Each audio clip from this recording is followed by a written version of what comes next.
हम नीरज मिश्रा आज आप सबके एगो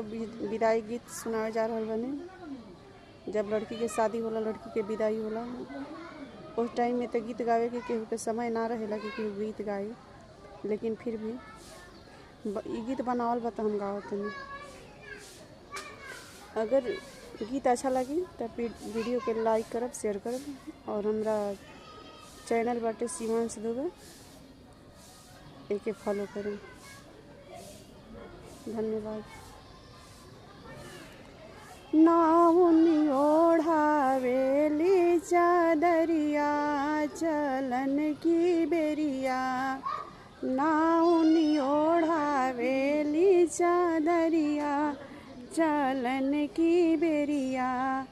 अंगना में आमारो वे दुवरा पे पापा रोई,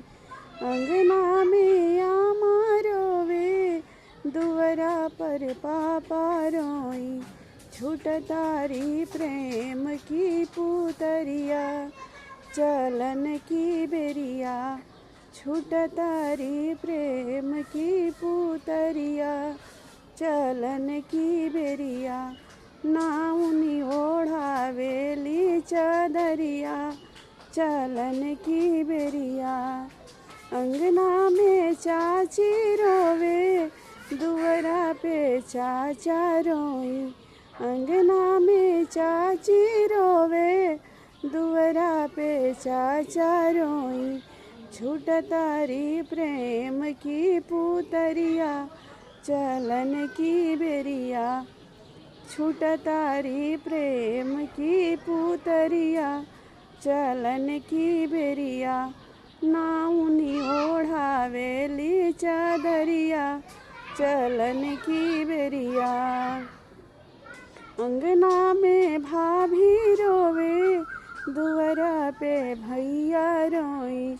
अंगना में भाभी रोवे दुवरा पे भैया रोई, छूटतारी प्रेम की बहिनिया चलन की बेरिया,